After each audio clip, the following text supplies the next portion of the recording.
thank you for downloading the Best of the Indian Startup Show Part 5. So today you're going to hear from Daniel Becerra. He's the co-founder and CEO of BuffaloGrid. BuffaloGrid uses solar energy to provide mobile power and internet services to off-grid communities around the world. Next up, Shamatel Aftak-Itam. She is the founder and CEO of 3 Million Club. 3 Million Club is the Amazon.com for life-saving products for the humanitarian sector.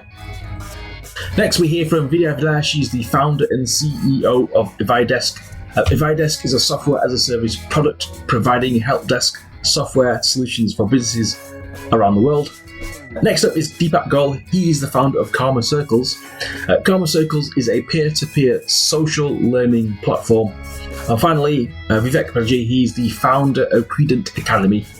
Credent Academy is one of the foremost professional training institutes in India with a focus on finance and capital markets. So sit back and enjoy some of the best bits. Thank you. Hello, Daniel. Thanks for coming on the show today. Much appreciated. You're very welcome, Neil. Thanks. Brilliant. Tell me a little about BuffaloGrid, please. Sounds interesting. Thank you. Well, the mobile phone is the most successful electronic device in history, and is the one and only that has been able to reach the most remote and low-income regions of the world.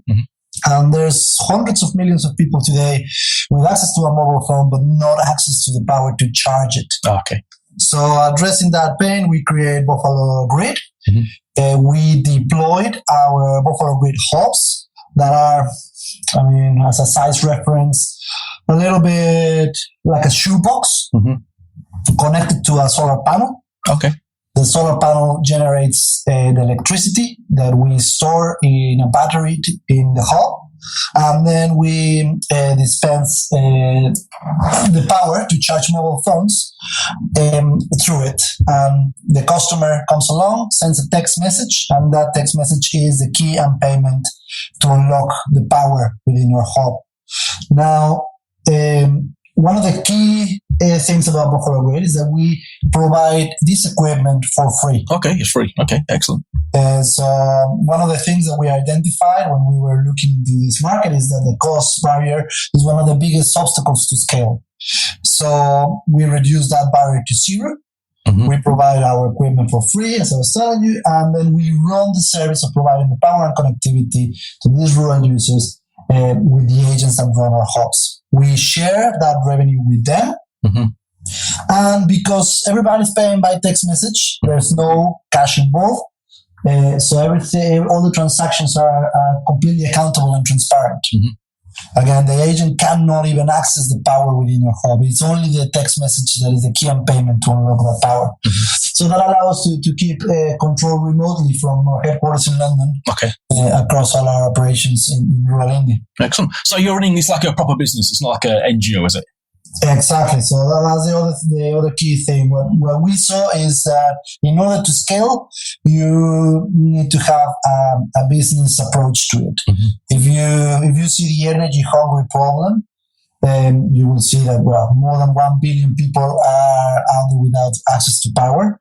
And solar technology has been available for a couple of decades in these markets. And if you put all the companies that are using solar power to try to address these energy hungry problems, they don't even address 5% of the market. On the other hand, you have mobile phones. Then within 15 years in these regions, they were able to reach 2/3 of that 1.2 billion people. So 750 million people have access to a mobile phone but no access to power. And they did it with a very simple business model, which is they set up the infrastructure and they run an affordable, reliable, convenient service that everybody wants and needs. Excellent. So that's the same approach for us. Excellent. So let's talk about the early days then. Where did the actual original idea come from? Right. So the original idea came from my co-founder, Phil Schluter. He is a coffee trader. He is the head of a company that has been doing coffee trading in Sub-Saharan Africa for more than 150 years. Oh, wow. And he's the sixth generation to run it.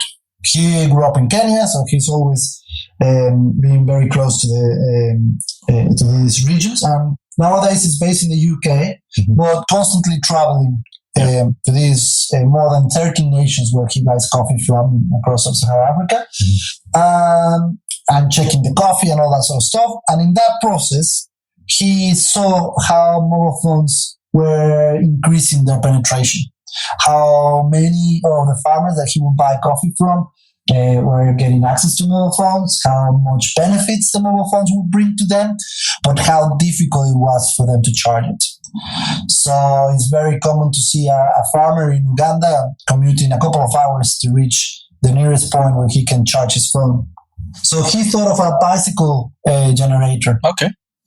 That bicycle generator was prototyped by a friend of mine. And, so we crossed our paths, Phil, my friend, and I, one day, and they introduced me to these bikes. At that stage, I was employed to test those bicycles in Uganda and Ghana. Okay. So we tested bicycles, and I took them to Uganda, where I firsthand witnessed the massive need for off-grid power, but how the bicycles were just not the right product. Right. Since that was in 2013, and since then we've been developing our technologies and our approach to leave the bike behind and now have this internet-enabled solar power hub and business model. Excellent. So you mentioned scale before. I mean, can you share some stats? I mean, how many countries are you in, and how many communities are using this at the moment? We're still on a development stage. All the units that are there are prototypes, but that's something that we are addressing at the moment. And we are designing our hubs for mass production. So we are in 25 villages across India. But with those 25 hubs, we already serving around 30,000 customers. Wow. And have served thousands of charges already, tens of thousands of charges. The plan is to reach production by the end of the year and deployed in larger numbers from Q4. Excellent. So who actually manufactures the devices then? Yeah? Where are they getting made? Is it London? At the moment we are designing them in the UK and with local manufacturers, but we envisage the production most likely in India, because as our main market is in India, having a short supply chain is key for us. Excellent. You seem quite busy. I mean, what are you working on right now? The product development of these hubs towards production. My background is in industrial design, so this is something that I really enjoy. Working with the team in designing the new hubs. We just closed a round of funding, which, as you can imagine, has a lot of things to arrange, from updating company's house to updating investors and all that kind of stuff. We're gearing up towards larger deployments. Most of the team now is very busy in gearing up towards scale. Excellent. So you say you got funding. Why do you think you got funding? Because obviously a lot of companies don't get funding. Well, I think we tick a lot of boxes. We have a compelling story.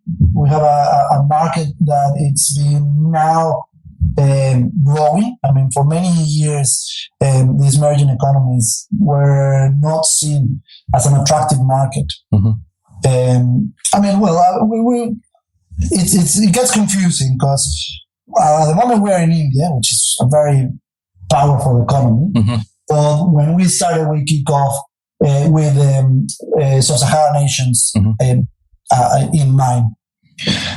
So that's where I'm referring of the market not being very attractive in the past. But the whole industry is changing, and there's a lot of money going in these social impact companies that are addressing bigger issues than just profitability. So I had the opportunity a few years back to present the project in one of the conferences with the UN. Oh yeah. And I was sitting alongside the guys from Google that were presenting about their initiatives about internet connectivity for these regions. And the bottom line of that conference was that if you provide power and connectivity to these regions, you can really start thinking of eradicating poverty in the next couple of decades. Excellent. Mobile phones are already the biggest contributor to economic growth in these regions.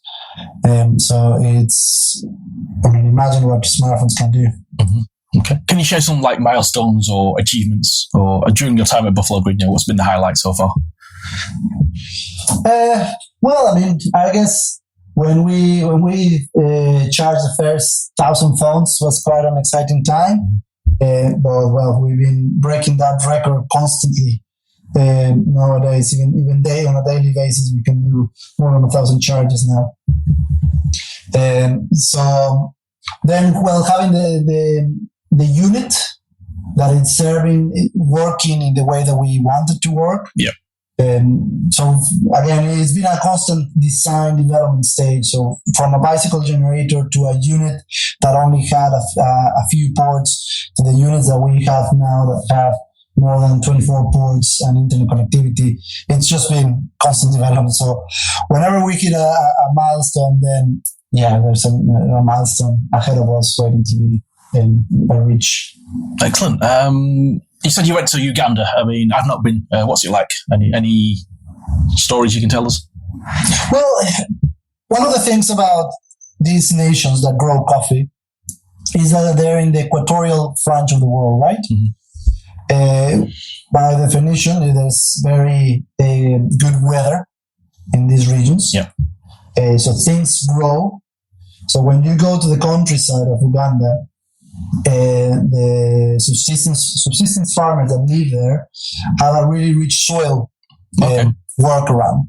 So they can grow their coffee, they can grow their vegetables, they can take care of the livestock, and you realize that it's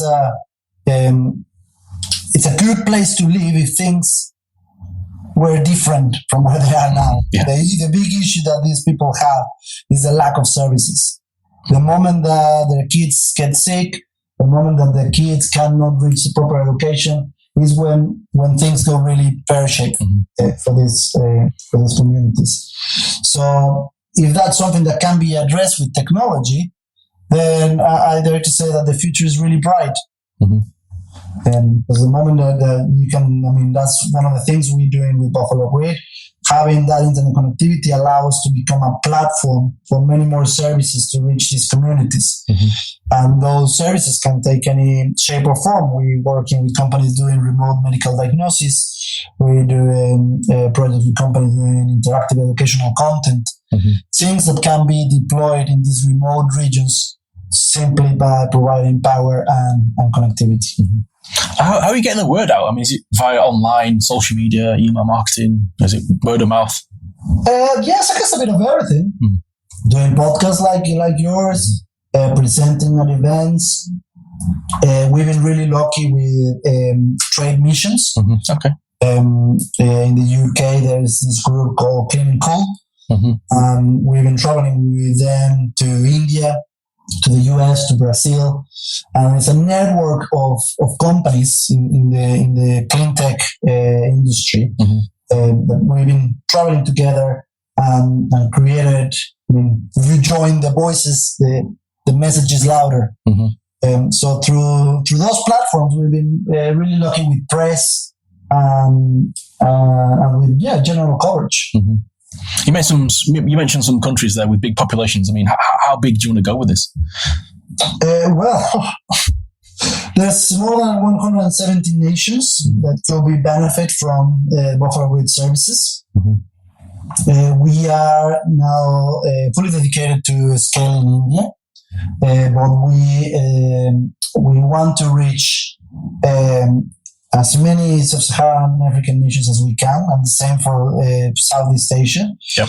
So, I guess if we could reach those 170 nations, that would be a massive goal to hit. But at least we want to be... one of the key things that we want to prove is the universality of the service. Mm-hmm. Prove that the same service, the same product, the same technology works in India as it works in Kenya, as it works in Haiti. Excellent. So you said the devices are free. So if anyone in India is listening to this, how do they get hold of one? Well, yeah, that's a good question. So obviously, because they're free, we cannot give them to anyone that comes along.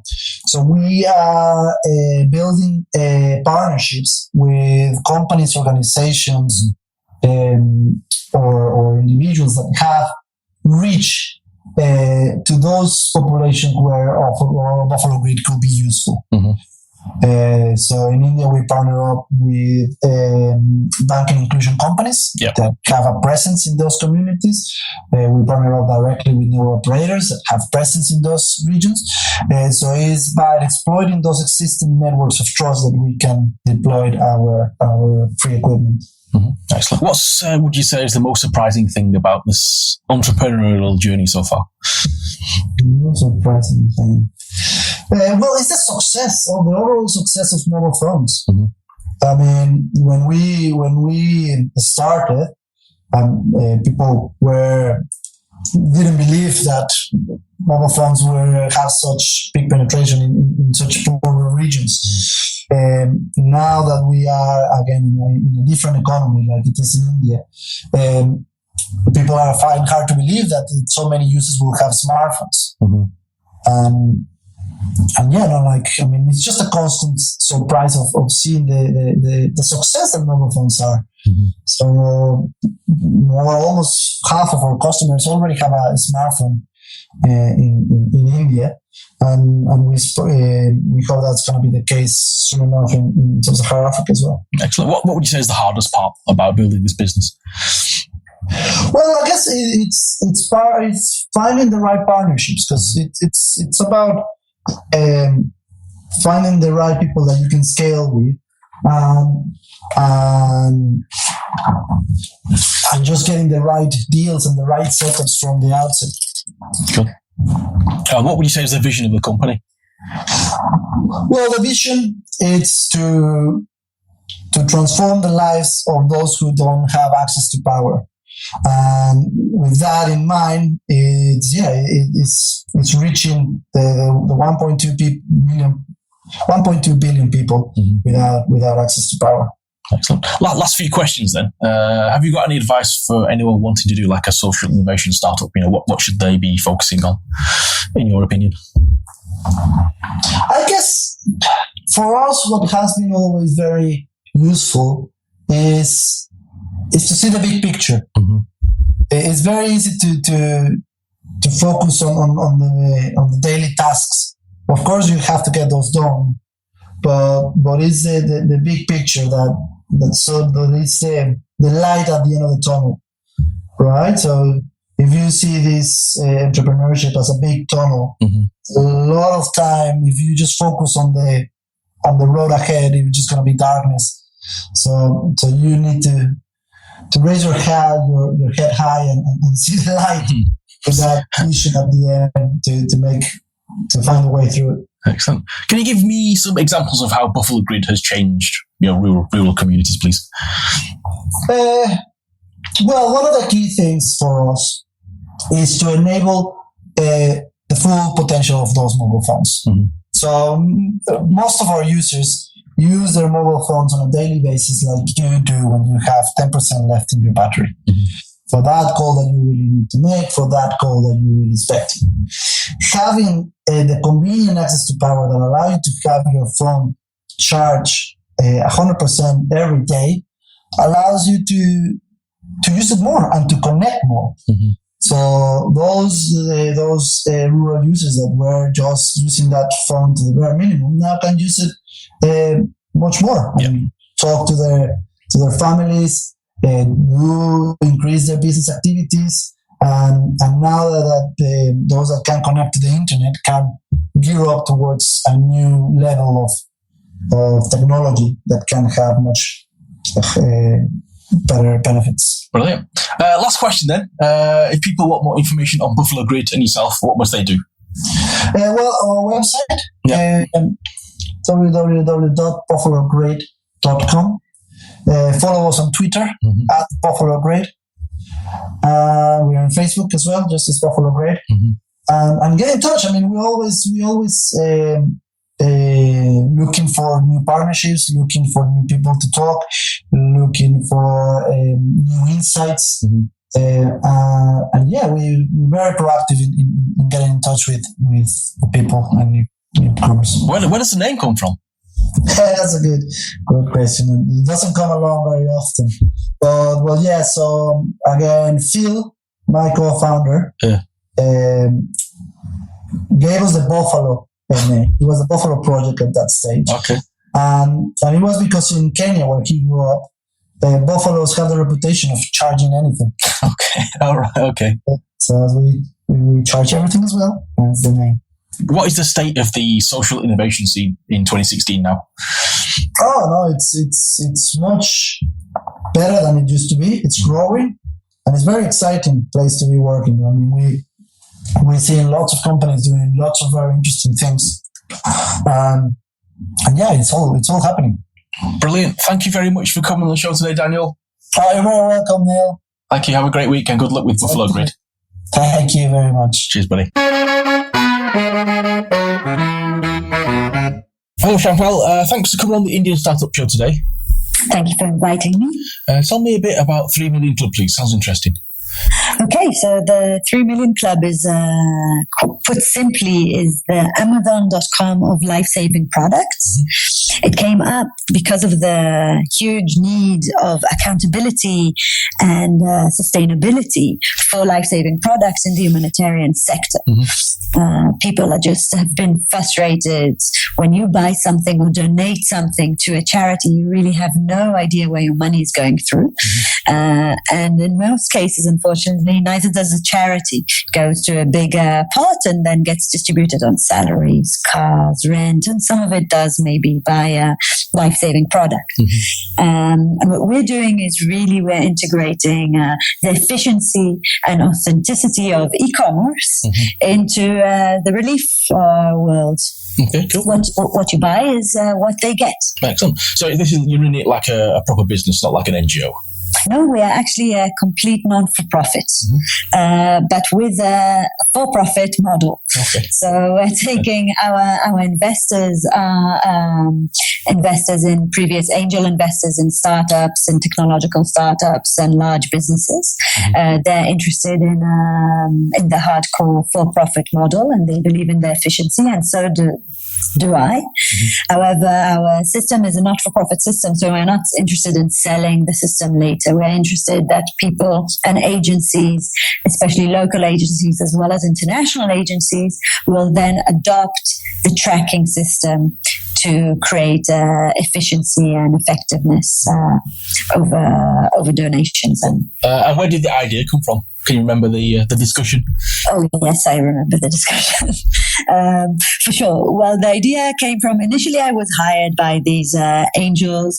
I have over 17 years of experience in the humanitarian sphere, okay. Both in the field, living and working in post-natural disaster and conflict zones for a few years in every country, and then a lot of research experience in these fields.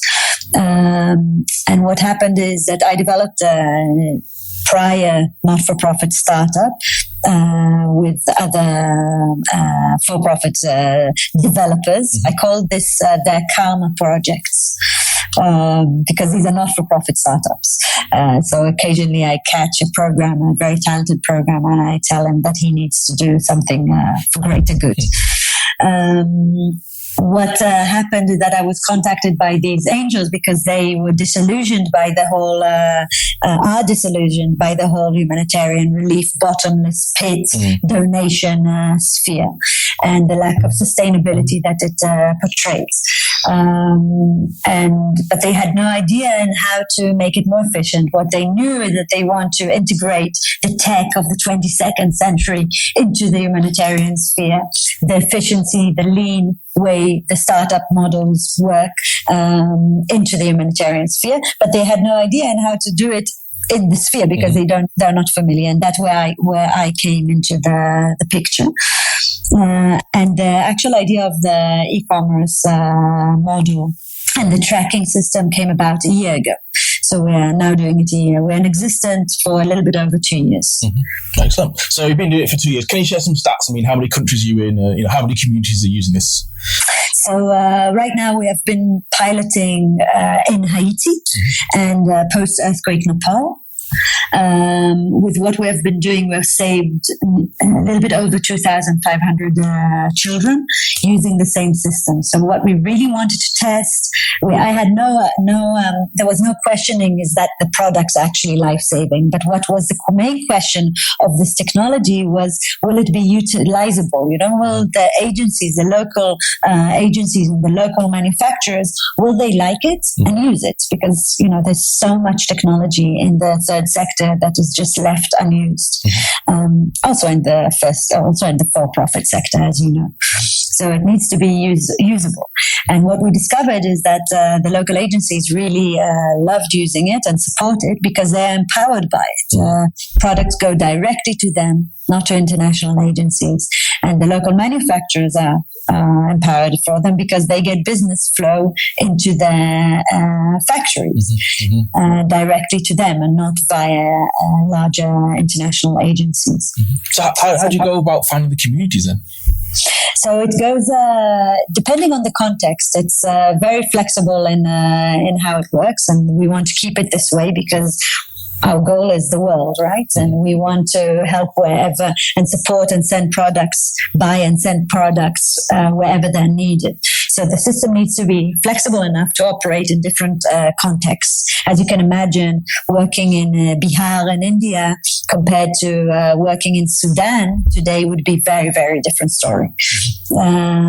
So how we go about it is, we're heavily now investing in public media so that local NGOs and local manufacturers hear about us and know about this opportunity that they can come and place their products in our shop and use the tracking system. So basically, if I donate to you and then everything gets tracked, is that correct? Is that how it works? So what you would do is that you don't actually donate to me. You go into the shop just like you would when you want to buy flowers for your girlfriend online. And you buy the product that you want to buy. Right now in our shop, you will find one product, but within the next couple of weeks, there will be 3. So it's growing fast. You will choose the product you want to buy, the life-saving product. Let's say it's the therapeutic food now online, or later it will be a water distribution mechanism. So you buy the product, and then immediately you buy an actual physical product. You don't make a donation. You buy a gift. Once you bought that gift, you will get a message, thank you for your purchase, just like how you would get it on Amazon.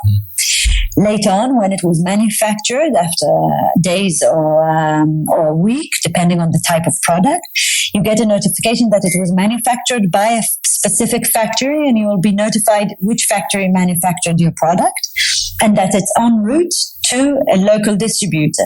And you will get to know which is that local distributor.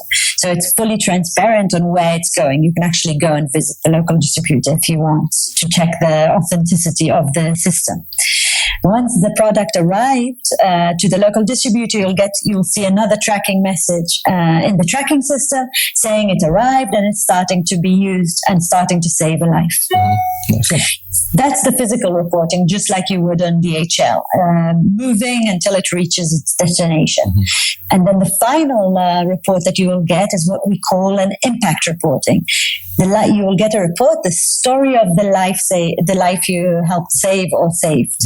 And that's where you get a little bit more pictures, maybe a video, also very lean report that touches more on the quality and not the actual physical location. Excellent. So who's actually built the tracking device then? The tracking device is now, we're working with a number of developers. So it's a number of developers and a number of contractors. Everything we do, because we have this startup model, we outsource. So all of our operations happen in-house, but then when we need additional services like programming, we outsource these depending on price offers and skill, really. So it's a combination of quality and price to keep it lean. as a non-profit. Excellent. Any advice on outsourcing for our listeners? Any tricks or any tools? On outsourcing? Yeah. How have you found it? Oh, wow. So outsourcing, it's a challenge. I mean, I think that when you're outsourcing things for non-profits, it's tricky because people are always cautious with you that you don't want to pay. You want everything to be free. And I think that one of the things is that to mention first, for very forefront, that we don't want freebies, because when you do get freebies, they're often very poor. And the commitment is very low for maintenance, especially with technological system development. So don't do freebies. That's my main advice for non-profits that are outsourcing. And I guess also for for-profits that are outsourcing. But for for-profits, the thing that leads me is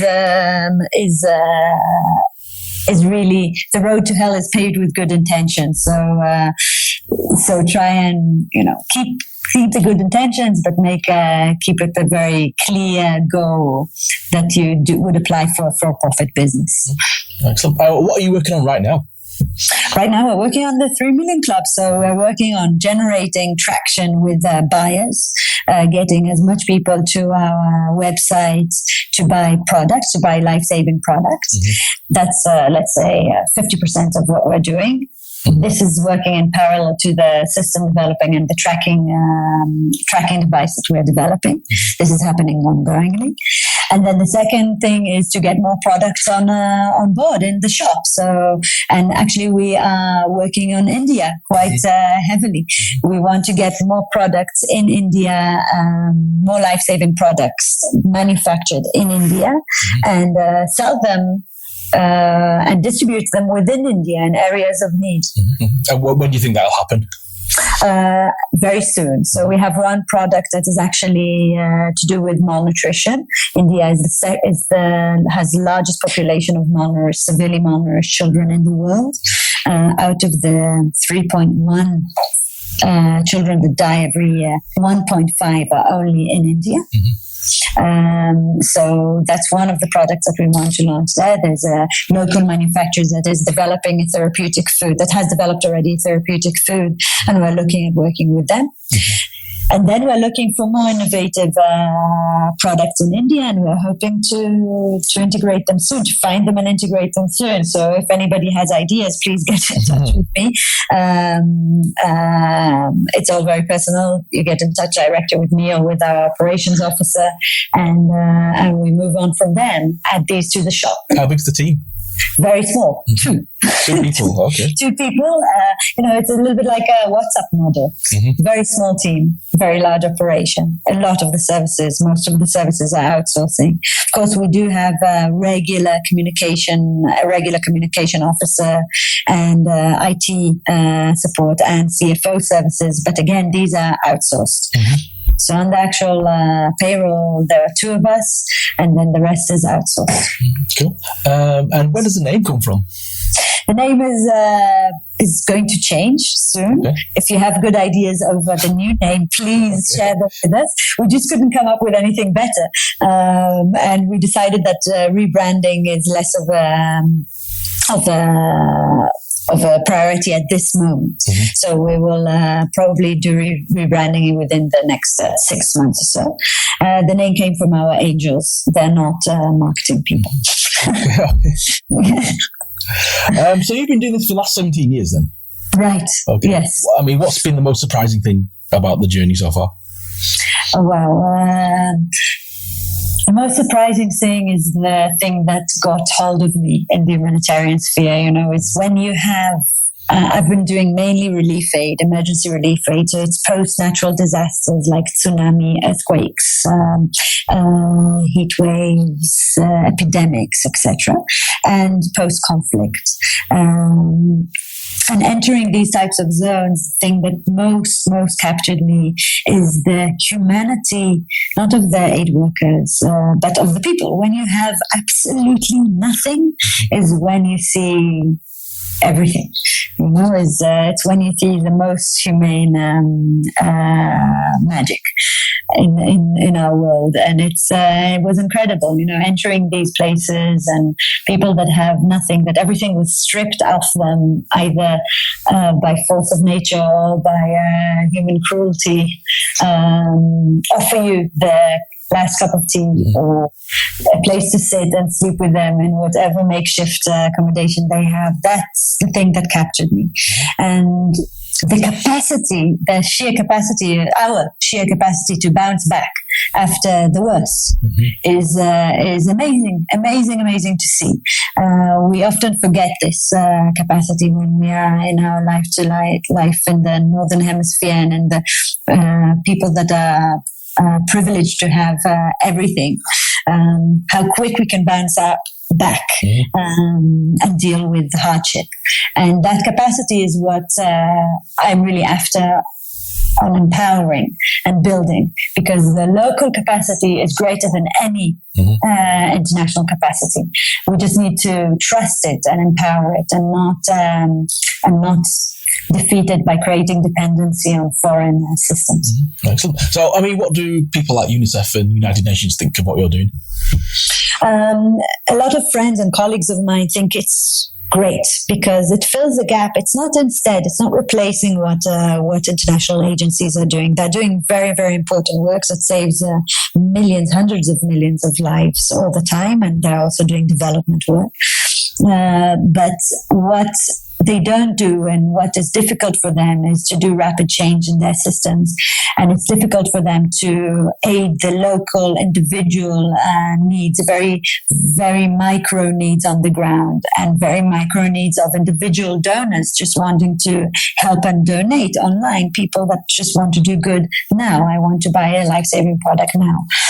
This is very difficult for huge organizations to do at the moment. So they think that this system really fills a much necessary, much needed gap that exists today in supporting local economy and providing full transparent tracking. And if once the system, the public engages and the system is up and running, there will be no question for them over the need for them to use similar systems. Excellent. Last few questions then. Say if someone wants to do like a tech for good startup, similar to yours, what advice would you give them? Depends where they come from. So if they come, your question is if they come from the technological background, right? Then I would say the main thing is to collaborate with somebody that knows the actual sphere that you're going to work with. So a humanitarian like myself or like many others. The reason for that is that we all have great ideas, but if you don't know the actual problem that you are solving and the actual questions, you need to have a good question, a good problem, not a big impossible problem to answer. You need to understand the domain that your system is going to be used in and what need it's going to answer. That's my main issue, because a lot of things that seem for us obvious in the humanitarian sphere are not at all obvious.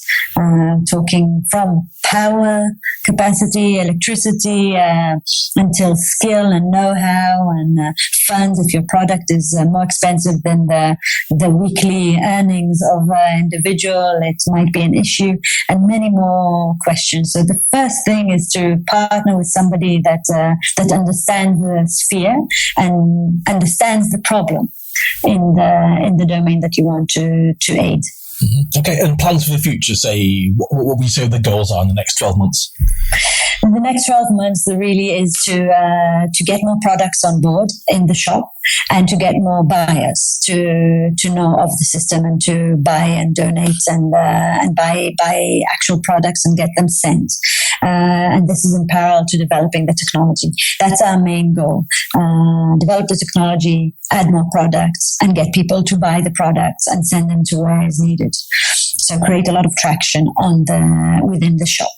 After that, 24 months goals down the road is to get the system and give the same tracking system to other agencies that have similar online shops, so that they can provide the same tracking, the same local empowerment as we do, and to see that it actually works and creates engagement and sustainable solutions. Hello Perfect, yeah. Thanks for coming on the Indian Startup Show today. Yeah, thank you, Neil. Excellent. Tell me a bit about yourself and what you're building, please. Yes, Evaya Desk is my company name. It's a startup. It's customer support ticketing software. But the beauty of this software is it's a plug-and-play software for small and medium businesses. So wherever you want, right, you just can integrate on top of any business. So it works on mobile and web applications both. So in minutes you can integrate, and customer support can be available from the business application. Excellent. I mean, can you remember how it got started? I started a year back, and then started developing the product. Lot many requirements, collecting of requirements, evaluating them, and then I built it by myself, the product, and now it is ready. Okay, and how's it going so far? Can you share some stats? I mean, how many companies have signed up? Making sales, etc. Yeah, around 30 companies have signed up to the product. For now, I'm giving it for free because I should get valuable feedback from the customers and then strengthen my product. And should add a lot of value, it should be rich, right? So I just gave it for free for now. Yeah. Okay. So, and what kind of feedback have you got then? I've got some simple feedbacks like, this feature will do great for me, and someone wanted that feature. I mean, 2-3 features were there, which I also felt, they're beautiful, and then I added them. Excellent. How big's the team? Yeah, it's 4 right now. What do you do then? What is it? Do you just develop the website yourself, or do you do like sales, marketing, business development? I'm doing everything right now. I slowly started hiring people for various activities. Okay, and how are you finding that process of hiring people? Hiring people, it's a little tough, but it's not impossible task. So, it is little tough in the sense that, when I try to hire over-experienced people, their expectations will be very high.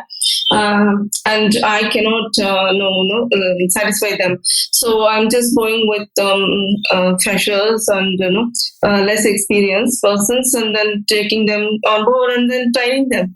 Okay, and what's it like being the founder of a startup now that you're managing staff? Right now I'm doing marketing. Yeah, and then I'm learning many things in marketing because that's something new to me. I come from tech background, so I worked in technology field for more than 15 years, and then started doing this one. So I know a little bit, but still, that is not sufficient, and I'm huge learning is there now, right now for me. How big is the market?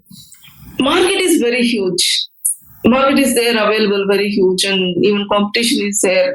It all depends on how much. It's like SMB business. If I take around more than 6 billion businesses are there according to Forbes study in 2015. So it's huge. Excellent. So you're just targeting Indian businesses then, or will you be targeting overseas businesses? Yeah, overseas businesses as well. Yeah, my software, it's a SaaS platform, so I don't want to limit myself to India. Okay, and will you be targeting certain industries, or will you be targeting like all industries? I have selected a few industries. I just want to start with that. I want to expand after that. And in terms of the website, what are you actually working on right now? Okay, website is, it's done actually. Everything, the product is ready. Excellent. So your background is a tech background, is that right? Yeah, I'm from tech background, yeah. Okay, so you're working 9 to 5. I mean, what made you want to do your own startup? Yeah, it's an interesting story. After having 15 years, the learning in the enterprise when you are working is limited actually. You will be tied up to the roles, the tasks which are assigned, or the goals. I mean, it's the vision will be very less actually. And when your aspiration is and your vision is too huge, you just cannot satisfy yourself, being in the job for more time. Mm-hmm. So I just have decided that yes, that's not the place wherein I can go on for long. This is my my way of working and my aspiration to do this one, where my passion is there. So I just and then this idea was there since a long time. So I because I don't have business background, I just went and did a certification in IIMB before I just start this one. And then after that, I'm all done, set to do that. This. So, and what did your friends and family think when you decided to do this startup? They are all enthused so much, encouraging me, and then they're just seeing how will I succeed, and then they're planning to come and join me once it goes to the next level. Right? Excellent. Is this your first startup then? Yeah, this is my first startup. Okay. What advice would you give to people doing their first startups? You just have to start. There is no best time. It will not come. Actually, we have to decide and then start. Okay, cool. And would you say what's the most surprising, thing about your journey so far? Surprising thing, it is. It's not a surprise for me because I wanted to do this since long time, and but we surprised to others. Okay, cool. And how big do you want to go with this startup? Yeah, the dreams are big. I just started, so I at least want to take my EVR desk to 1 million customers. Okay, and say in the next year, say in 12 months' time, what would you say? How many customers would you think you're going to get? Yeah. I'm targeting to get at least 1,000 customers in next year. Okay, cool. And how would you get those customers? Is it online, offline, digital marketing, SEO, sale, face to face? Yeah, I started digital marketing, and I under digital marketing, SEO, content marketing, everything comes. So I have the strategy in front of me, and then I'm just executing that. Okay, cool. So is there any sort of marketing channel that works best for you at the moment, or are you still testing things? Few in digital marketing itself, I have tested few types of digital marketing, which one will work out for me, and then now I'm set to go ahead with the content marketing, which is very much suitable for my industry, right? Okay, cool. You said you have got a coding background. What's the stack that the app's built on? Yeah, I have used LambStack. Okay, cool. And just for those people who don't know what that is, just explain it to them. Okay, but the technology which I have used? Yeah. Okay, I have used LambStack to building up the EVR desk, which is basically the PHP code base along with the REST APIs, little bit of HTML, CSS to build the front end part of it also. Okay, so did you learn to code yourself, or Yes, I did. Yeah, and my sisters also helped me. They're all in technical field, so. They have helped. Their hand is there in developing, right? We are 4 sisters, and then all 4 in technical field. So, that's where my strength lies. Okay, cool. And so, do you have any advice for anyone wanting to learn to code? Where do they start? Yes, there is nothing that we cannot learn. So, we can just start coding it, and then you will learn. Actually, there is nothing anyone cannot learn in this world. Okay, I'm just going to ask you some quick fire questions. Yeah. Are you a tea drinker or a coffee drinker? I don't drink tea and coffee. I drink milk. Okay. Are you a morning person or a night person? I'm an early bird, so I wake up in the early morning. What picture do you have on your smartphone home screen? Oh, it's Kashi Vishwanath's screen. Okay. What do you do on a Sundays apart from talking to me? Oh yeah, it's a lot of family day, Sunday. So we plan, we cook, we eat together, and then we celebrate every Sunday like that. Okay. What is your idea of food heaven? What do you like to eat? Okay, it's South Indian food, rice items. I like all rice items. Okay. And what is your idea of food hell? What don't you like to eat? I'm a vegetarian. I think there's too many to say that what I don't eat. So I basically in vegetarian everything I try to eat. I don't everything. Yeah. So what would you say is the vision of the company then? Yeah, our vision is it's there clearly mentioned on our web page, but it's empowering small and medium businesses with the SaaS applications. Okay. This is my first application, I would say. It's a ticketing software is my first application. So, which can get integrated with any business. So, in the same lines, I will come up. I have set of products lined up. I will keep developing them. What excites you most about this startup? Okay, I mean everything actually is an excitement here because this is my first startup. Starting from the cloud coding requirements collection, everything was exciting for me. Selecting the technology, which one to use, right? From that time, what marketing strategy should I use? I mean, every stage of my startup is an excitement for me. So you're an entrepreneur. Do you think anyone can be an entrepreneur? Yes. Anyone, I mean, everyone is an entrepreneur. If you see in one or the other way, we might not term that as an entrepreneur.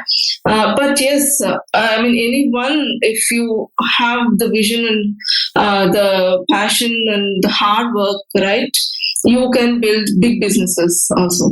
Mm-hmm. Excellent. And who are your heroes? Okay, it's my mom. Okay. Why is that?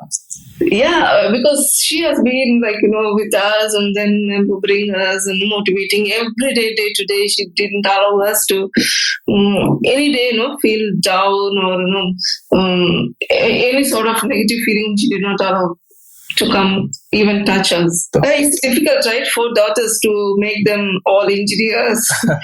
Yes, a lot of control as well. Okay. Evaya Desk, what does that mean? What does the name come from? Evaya means very fast, and I wanted to give customer service in a faster way. And see, they can integrate also in faster way. Everything is fast. So I just thought, this is the best name for my company. Excellent. Last two questions. Do you have any favorite books or favorite blogs you like to share with our listeners? Yeah, I'm the techie guy, but I would suggest all technical books. But yeah, one book is Toyota Way, the Toyota Way field book. That is very good actually. Anyone can read that one. And it actually gives the process per se, how good it should be, right? Any organization, yeah. My name is Deepak Goyal, and I'm the founder and CEO of Karma Circles. And what Karma Circles is, it's a peer-to-peer knowledge sharing platform where professionals can come and seek advice from anybody else on the platform. And the only expectation is that if somebody gives you time to talk and understand your problem and give you advice, then you are supposed to write a thank you note for that person. It's as simple as that. It's free for both the advice giver and receiver. The receiver gets free help and free advice, and the giver actually builds their reputation because the thank you note goes on to their public profile, and people come to know that they were kind to somebody else. So can you give me some examples of advice? Sure. So, there are multiple scenarios in which this platform is being used. Suppose there is a student in India, or suppose there is a working professional in India who wants to apply for Harvard Business School, and we have a good 20-30 people group on Karma Circles wherein the members are either Harvard Business School students or their alums. So these people from India will reach out to them asking for advice on what it takes to get into Harvard, how do they strengthen their applications, even if they want to apply in 1 year from now, and then how can they actually do well when they are in the program. So that is one use case. Another use case is startup entrepreneurs can actually reach out to advisors who have built multiple companies before, and they will actually give them advice and tell them, okay, this is how you refine your marketing strategy, this is how you define your sales strategy. Then there are people who are also reaching out to lawyers on the platform to seek legal advice. Mm-hmm. And another use case is there is another use case wherein people are reaching out to others if they actually are applying for a specific company or if they are moving from one geography to another. So if you are in East Coast in the US and you are moving to the West Coast, the way you search for a job is different in West Coast compared to the East Coast. So you can reach out to people in California. Suppose you are in New York and you reach out to them and say that, hey, I'm looking to, search for a job in the startup ecosystem. How do I do that? So all these calls happen on Skype, phone, or in person, and they take somewhere between 30 minutes to 1 hour. It all depends on the giver, how much time they want to give. Excellent. So how did you get the idea? What was the conversation that got it started? I have been doing mentoring for almost a decade now, but over the last 6 years, I have been very, very aggressive. I have done almost more than 1,000 one-on-one conversations with people around the world. I have been a mentor with 500 startups, which is almost like the number 2 accelerator program in the US. And I have also been mentoring a lot of students from both Kellogg, High School of Business, which is where I went to school, and then there were a lot of people from India who were reaching out to me and asking me help on how to get into top business schools in Europe. And then, over the last 6 years, I have been advising a lot of people in the startup ecosystem because I have been in that ecosystem the last 7 years now. Can you please say some stats? I mean, how many people are using the platform at the moment? How many signups are you getting, et cetera, et cetera? We have more than 5,000 people on the platform, and we have more than 1,000 meeting requests that have been sent on the platform. And our acceptance rate on our platform is somewhere between 70 to 75%. And almost 800, 900 happy notes have been shared so far, which happens after the meeting is over. Excellent. I mean, is that what you expected when you first came up with the idea? Yeah, so we have been growing steadily and slowly. And when we started almost 1.5 years back, we started with a website, but we realized that website was not appropriate for scheduling time, and it was not appropriate, and it was not easy for people to use. So we actually focused on mobile apps, and we launched the Android app in January, and we launched the iPhone app in May this year. So, we are practically around for only around 6 months because mobile apps is what makes the whole platform so easy to use. So in terms of the traction so far, I would say that I'm very, very happy with the acceptance rates. I'm probably not happy with the number of users so far, but the bar is also extremely high to get onto this platform, wherein everybody has to be on LinkedIn to sign up for this product. I mean, how big do you want to go? Sorry, how big do you want to go with this then? We eventually want to go as big as LinkedIn because we believe that every professional in this world can take some help from someone else and can give some help to others. So everyone, so we really believe that in about 5 years from now, we could be in hundreds of millions of people because of professionals, because everybody can give some help, everybody can receive some help. And we have created non-monetary incentives for people to help others. And when you use the app yourself, you will notice that how easy it is to say no to somebody, how easy it is to schedule time with somebody, how easy it is to write a thank you note. It is much easier than anything else out there in the whole world. Excellent. So what would you say is the hardest part about building this business? What takes up most of your time? So I think most of our time is because we have made a conscious choice that we will never do paid marketing because we believe that our product and our offering is so superior and it's completely free of cost for everybody. So we are not spending even $1 in marketing. So that is the reason why word of mouth marketing takes time. But I think we are on a good track wherein people who are using the product are spreading the word for us. Excellent. So if we were to put in some money, we would have gone much faster. We could have done some Google ads, we could have done some Facebook ads, but we are no, we want to grow organically like WhatsApp, like Amazon, like LinkedIn, like Facebook, where we truly want to rely on the power of the product. Excellent. And how big is the team? And where's it based? So most of us are based in India right now. We are 5 people full time and 2 people part time. Excellent. And you can see that we are a very lean team. We have an Android app, we have an iPhone app, and we have a functioning website as well. So with just 5 people in the team, we are able to manage that. And we have been keeping the cost of running the company extremely low. That is why we have been able to give it away for free. And we believe that we can do that for good 1-2 more years. What excites you most about this startup then? I think, Neil, the biggest thing about this company is that this is my life's calling. Okay. I have been working on this idea for almost 2 years now, and I have three passions in my life. One is, I have been like very, very passionate about social networks for almost a decade now. I wrote several papers on social networks back in 2002, 2003 when LinkedIn and Facebook didn't even exist. And I also have a couple of patents on social networks. So that is my first passion in life. My second passion in life is mentoring people. As I said, over the last 6 years, I've mentored more than 1,000 people, and over my career, I've mentored more than 2,000 people. So that is the second thing. The third thing is I have built products which are so simple to use and which are being used by hundreds of millions of people today. So this is like, how do you bring all of these things together and create a product which will be used for micro mentoring by millions of people, and you build a very, very meaningful social network out of those interactions. Let's talk about you and your background then. You said you mentored over 1,000 people, is that correct? Yes, that's correct. I mean, what's like the main question they always ask you? So I will tell you that, I'll take a little digression and tell you about my background. Yeah. So I grew up in India, went to IIT Delhi, did my comp science from there. And then Microsoft hired me, and Microsoft placed me as an engineer in Silicon Valley.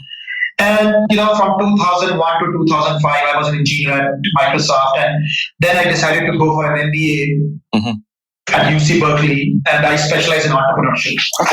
And I also moved into product management around that time period.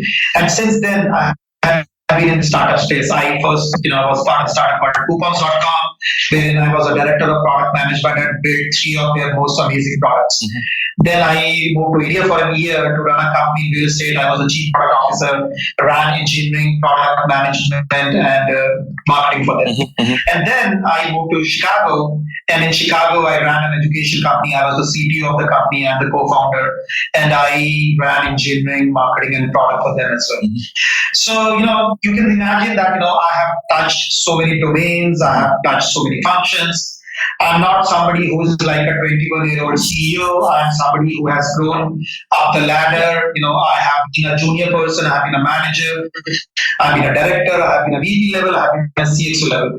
So what that does is that makes me very, very useful for people literally across the board. Like, even if somebody is like a 60-year-old CEO of an energy company, or somebody who is like a 18-year student of, say, law, I believe that they can learn something from me at least for an hour. And after that, they can decide if they want to have follow-up meetings or not. So what I really help people with is how to move from engineering to product management, because that is what I accomplished in my career. How do you get into a top 10 business school when you are trying to apply?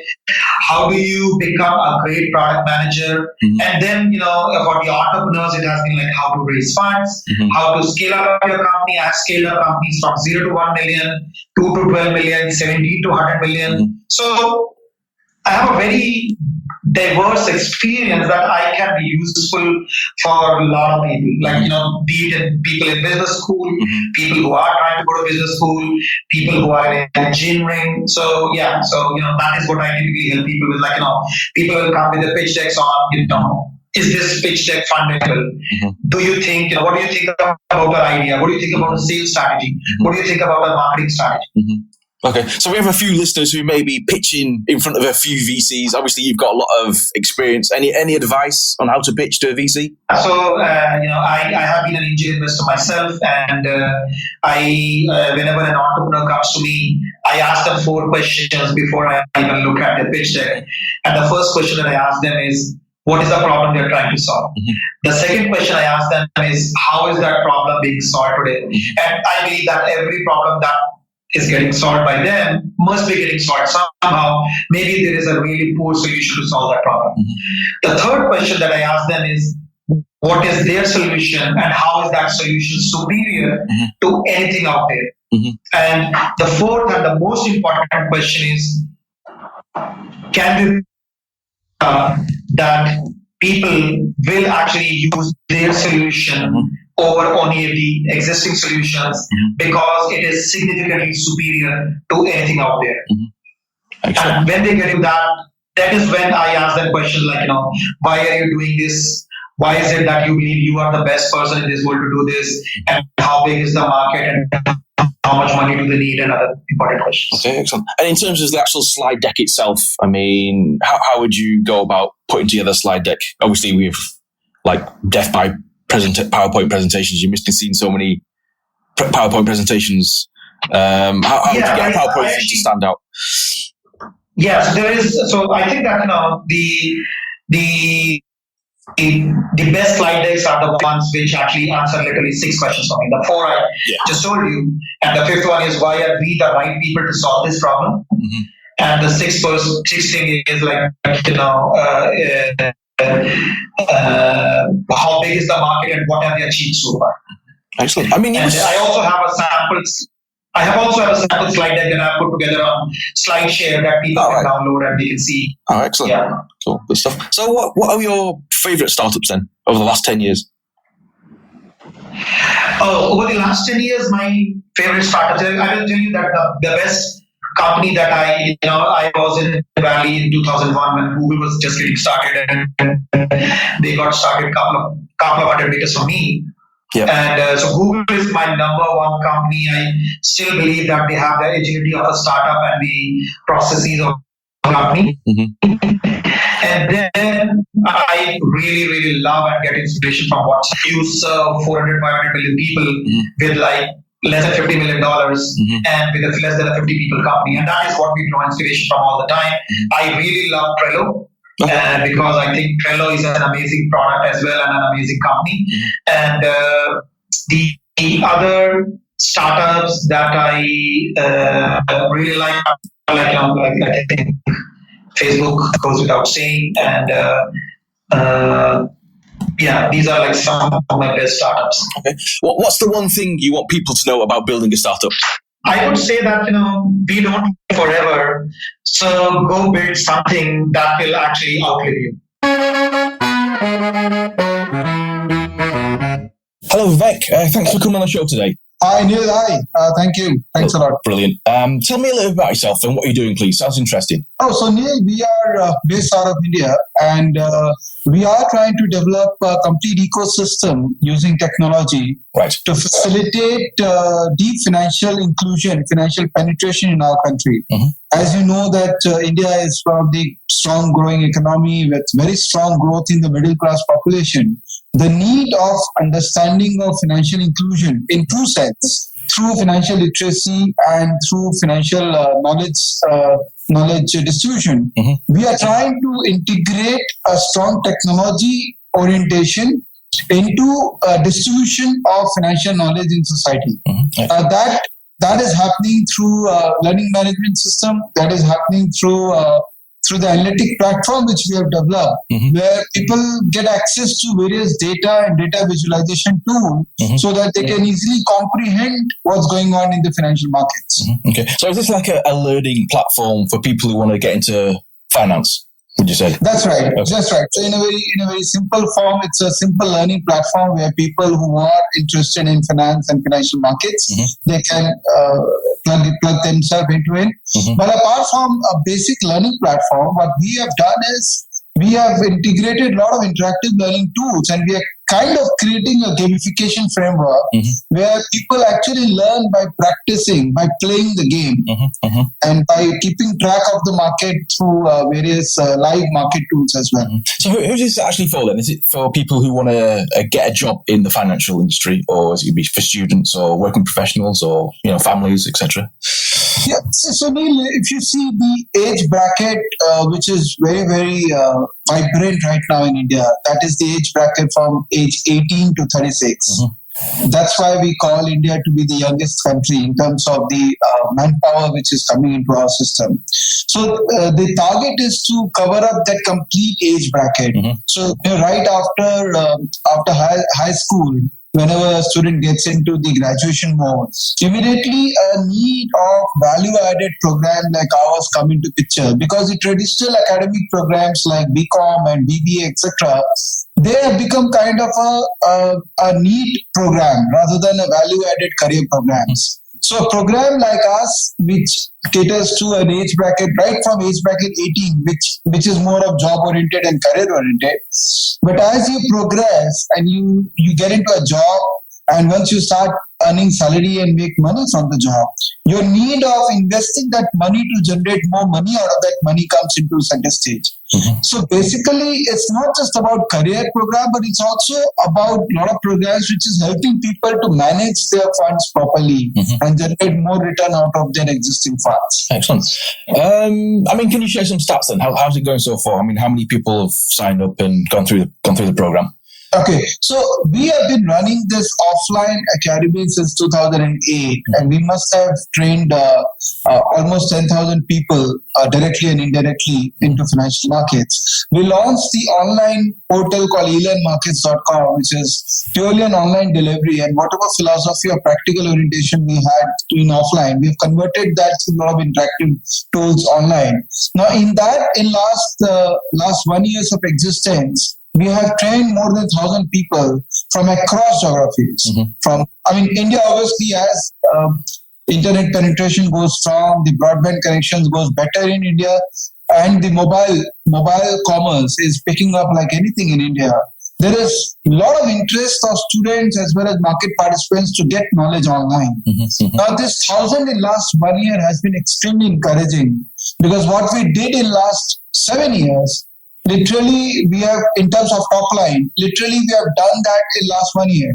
So the number is quite exciting, and we have also launched our analytic platform called Stockage for Indian market. Now, that platform gives students and other people the access of market data and gives a lot of visualization, a lot of output-driven analytics. That is also helping us to attach with a lot of new people in the system. Like almost 25,000 users have downloaded our app Stockage, which is an extremely lucid and high-end data analytic tool for stock markets. So all these 25,000 guys, eventually they will need support from us in terms of knowledge upgradation, in terms of hand-holding to understand these data points. So I see a huge number for both of our tools, for elearn markets as well as for Stockage, in coming 1 year. Excellent. I mean, how big do you want to go with this then? Obviously, this is for the Indian market. Any plans for overseas markets? So we will be definitely going to the next level by catering to Asia-Pac region, because I think that region is still underserved in terms of financial education. I think India is definitely one of the top 3 countries in Asia-Pac region in terms of financial market penetration. But we have started offering our services to a country like Bangladesh, and we are talking to someone in Thailand, we are talking to someone in Sri Lanka, and we are also focusing on building regional contents. So I'm here in the eastern part of India, and I'm here in a state called West Bengal, where a very strong base of Bengali population is here. Now we are developing a lot of content in local language, in Bengali language. We have developed a lot of content in Gujarati, a lot of content in Telugu. So the idea is to, as we move to other geographies, our strength on creating content on regional language has to be improved. Because English is definitely followed, but the moment I add the local language as part of English, for example, English. Now the content which we are developing in India for our Hindi audience is more of English. Training people on derivatives in pure Hindi may become a challenge, but the moment I see that this derivative is derivative in English or Hindi, whatever, but conceptually I can train them derivatives in Hindi, that will be more value addition which we are bringing in society rather than purely English-based training. Excellent. Let's talk about you then. I mean, what's your background and how did you come up with this idea? So Neil, I am actually a chartered accountant and company secretary, and I did my MBA from IIM Indore. Okay. Now, obviously, an MBA gives a very, very holistic perspective of how to do a business. And while I was, doing my graduation, I realized that there is no institute who is focused on helping poor mortals like us to learn about financial markets. And financial markets, economic affairs, current affairs, these are extremely basic things which everyone should be updated. Not just because you want to invest or you trade, but also because if you know financial economics, you can plan your business or your career much better. Because ultimately the cycles, the bubbles, the existence of finance in your life is always there perpetually. So there were no specific institute which used to help us to do that. So I started this academy in 2008 as an offline academy. We did a lot of work in the offline in tier 2, tier 3 cities in India, where we used to provide free education to people on learning about a basic concept like compound interest, basic concept like the risk return profile. People in India don't understand the risk associated with things like chit fund, and they invest their hard-earned money in those funds, eventually looking at the funds eventually taking away the money from them. So India is highly deficient in terms of right financial education. And in last 7 years of our existence, I think we have done a pretty good job in making people aware about the risk associated with various financial products. Excellent. So what were the early days like? I mean, were you making money from day one? I mean, or did it take like 6 weeks to get it going? What was the journey? So education is always a challenging business in terms of generating a positive cash flow for initial years. Because ultimately what you create in initial years is a brand, which is an intangible. So it took us a lot of time, and especially when you are into a niche product where you are literally creating a market. So we never copy paste anyone, because financial education in 2008 was never something which people were keen on as a business. So this is a market we literally created. So initial few years was obviously tough. I have to invest a lot of my money as well as my time, because time is also money, right? So the ROI from the business was not good. But as my base is there, now using the technology, I can see a multiplier effect in the business growth. And this is how we are making money, and we intend to make a lot of money from this exercise. Excellent. So you've been doing it for 7 years. Can you remember like the breakthrough moment then that you knew this was going to work? So that happened actually in 2014. And that is when we thought that now we have to expand, because we can't be restricting ourselves to one location.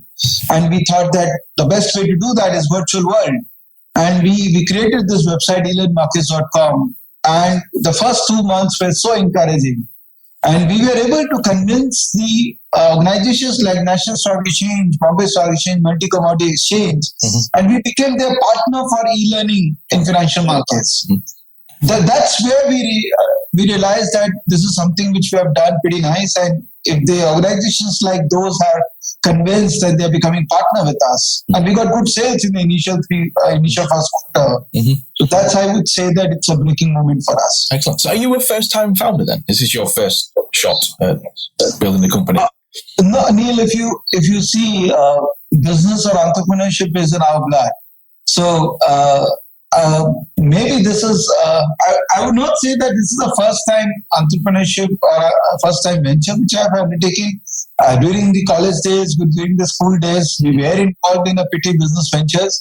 My family is from a business background, so that also adds on to the risk-taking ability inside me. So this business venture has been kind of an added venture to my other ventures. So I would not say that it's a standalone venture. Because I had other ventures which was giving me cash flow, I was able to sustain my livelihood in this venture. Because for any entrepreneur, it's extremely important that you have some cash flow from somewhere up and running. Otherwise, you will get break in 6 months or 8 months. How big's your team now? So I have 3 ventures. One is a pure technology-enabled financial market trading venture. There we have around 50 people. My academy and financial education business has around 30 people. And the technology piece, which I've latestly developed, that has around 12 people right now. So that is the businesses where directly I'm involved. But apart from that, there are other family business which we have. There we have around 150 people. But there we have collaborative work of various family members involved. So I'm not including that as part of my work. So you've got 3 or 4 ventures. I mean, how do you keep on top of things then? How do you prioritize things? Yeah, so as I was telling you, that I think one of the biggest strengths which I carry is to identify the right partner for each business. And I've been blessed to get good partners for each business. And for education, we have a partner called Vineet. For e-learning, we have again Vineet, who's taking the lead. For tech piece, we have a partner called Vinay. So all these guys are old guards who have been with me, and I've been able to convince them to become part of this new venture, and they have done pretty good and both of us have done pretty good for each other. Mm-hmm. So basically, partners drive the business. My role is obviously to be involved in the business. Apart from that, I give a good vision to this whole working. Mm-hmm. And fortunately, eventually we develop good team of L2, L3s who execute the business properly. Mm-hmm. So people management is something which fortunately I've been able to do properly in my life. Okay, let's talk about that then. Any tips then for people listening who want to recruit people? I think first you need to understand who you are. What is your aptitude? Mm-hmm. And you will only gel with your wavelength. It only will match with someone who is exactly in line to your aptitude. Mm-hmm. So if for example, I'm a moderate person. I'm a conservative person. Mm-hmm. You're an accountant, right? So that makes sense. Right. So I need to get on along only with people who have similar kind of a mindset. So I had my bit of failures as well in terms of people identifying the right people, because at times I had recruited or I worked with some very aggressive people, mm-hmm. but I eventually seen that they will always think about themselves, and I will not make money out of that association. So it's always essential to work with people with whom your mindset will work, mm-hmm. which is typically your nature will be exactly in alignment to their nature. Excellent. Okay, you mentioned vision before. What's the overall vision of the company? My overall vision is use technology to the core of every activity. Not that I don't like people working in my organization, but everyone should have technology as a base of their working, and simple problems in our society that can be solved using technology. Mm-hmm. If we can channelize that, there is enough business potential available, which will always be in alignment to giving back to society. Mm-hmm. So we can anytime do a business of various not solicited businesses or vice businesses, but they don't add value to the society. And because fortunately we are well qualified, we have so much of education as our backing, society has given us so much. If we give back to society using technology and solve common problems, there is enough opportunity in the world, not just in India. Excellent. What would you say is the highlight of your career so far? The highlight of the career has been that every 3 years, I've been able to create a scalable business for myself. Mm-hmm. This is what, I was doing this a couple of days ago. I was doing this mathematics where I was seeing that what has happened to my business, my career since 1999 when I graduated from my commerce degree. Mm-hmm. I saw that, every 3 years, I've been able to create a sustainable long-term business for myself. And I moved on to create another one after that. Mm-hmm. Nice. So maybe I'm quite restless in creating new businesses. That can be one of the things. Mm-hmm. Or I've been able to solicit good talent who has kind of taken up a business and grown with me and then carried over the business together. Mm-hmm. What would you say is the most surprising thing about your entrepreneurial journey so far? There have been surprises on the failure side. Mm-hmm. But on the success side, I don't think so. I'm surprised because what I've started with a vision, that has always worked with that vision. Mm-hmm. On the failure side, there have been a lot of surprises. Mm-hmm. But on the success side, because, when I started Academy in 2008, the objective was to give back to society, to spread knowledge. Mm-hmm. The money making was never the objective. Mm-hmm. So we became a decent brand with that objective. But in 2010, when Vinny joined, the objective was to make money also. Mm-hmm. And we were able to make money and redeploy that money in our business. So I think there were no surprises per se on the success side. Mm-hmm. Give me an example of the failure then. You said some of the surprising things have happened when you failed. Just any stories? So there have been a couple of associations with people and I have gone into joint ventures with them. So I think surprises was more in terms of HR management and also in terms of regulatory scenario in our country. Mm-hmm. So there have been surprises when suddenly government has become kind of aggressive in something or they've changed their stance. There was kind of an aback or surprise element that why can't we see a consistency in the way our government is thinking? Why suddenly after 3-4 years of working, we realize that, this is not the government is intending to do. There's something else which is there in their mind, and your business structure actually suffers because of that change in the intention. Okay. Cool. So that's more external, I would say. Internally, I don't think so. There has been internally, I would say it's more of personality surprises that as a personality you keep on changing every 4 years, 5 years because of your family orientation, because of your maturity. So that has added to the surprise, and now I'm much cooler and calm person than what I was 3 years ago. So maybe age and maybe family orientation has changed as well. So that is giving me surprises. Excellent. Well, last few questions then. In the next year, what would you say are the critical big milestones that you need to achieve? By next year, we have a target of connecting to 1 lakh financial market enthusiasts in our country. People who are looking at the markets, who believe that financial market is the place which will help them to create wealth for themselves. So my target for until next year is if we can touch those 1 lakh people and add value to them, either through education or through analytics, I think we will be set for becoming the next one of the top 3 financial market ecosystem provider in our country. Brilliant. What advice would you give to startups about growing and marketing a startup? The biggest advice is save money, because spending money is a very luring, is very comfortable thing to do, because the tendency to spend extra is always there, right? We love to spend, right? Yeah. So it's very important for a startup to save money and have ROI for each and every money spent. So if you have spent 1 lakh rupee or 50,000 rupee for any exercise, it can be marketing, it can be recruitment or whatever, there has to be clearly defined return on investment of that money spent. Excellent. Many startup, I think the biggest challenge of startup today is there are too many people ready to fund a startup. Okay. So we should actually be careful of taking money from anyone and everyone. And a communication has to be clearly given to the investor that, listen, I'm not going to spend money the way you want it to be, or I'm going to be a spendthrift, but I'm not going to compromise on growth as well.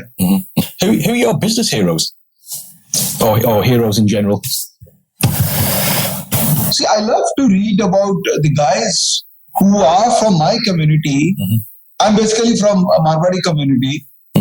So I love to read about these heroes and how they have created a fantastic business enterprise during the time when India was actually going through tough times. For example, the Birlas, the Tatas, not Tatas, obviously, they're not from my community, but the Birlas, the new generation businessmen who are from my community, especially the guys who are doing phenomenal on the tech side, all the Bansals which are ruling the country right now. So, I mean, there is no tagging of a community with a business model, right? That on a tech side, only South Indians can do good. On the real business side, the North Indians do better. Fortunately, I'm seeing that tagging is getting untagged in India now. And I'm very impressed with the way technology business are getting oriented with a lot of people from my community becoming heroes in those businesses. So those are guys, I read a lot about them and I get encouraged. And obviously when we talk about tech, US is a place where you get a lot of new generation tech ideas getting originated. So good inspiration from them as well. But I prefer to stay in-house and know more about the success story of India rather than going outbound.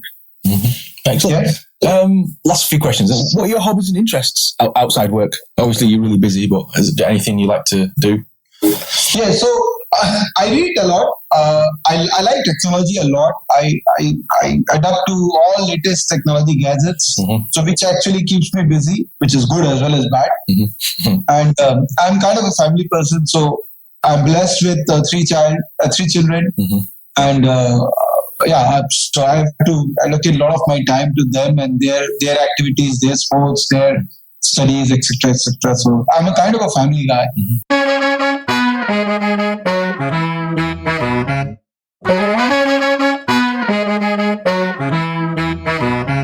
That is the end of the show. If you'd like to, please leave a rating and review of the show. Search for the Indian Startup Show on iTunes, Stitcher, and we are now on Spotify. So if you're building something exciting, please send me an email, hello@neilpatel.co, or tweet @IndianStartupSH. You can go to facebook.com/Indian Startup Show to connect. If you want to create your own podcast, check out my class, Getting Your Podcast Off the Ground. Check out the show notes and get Skillshare Premium free for 2 months. Thank you and goodbye.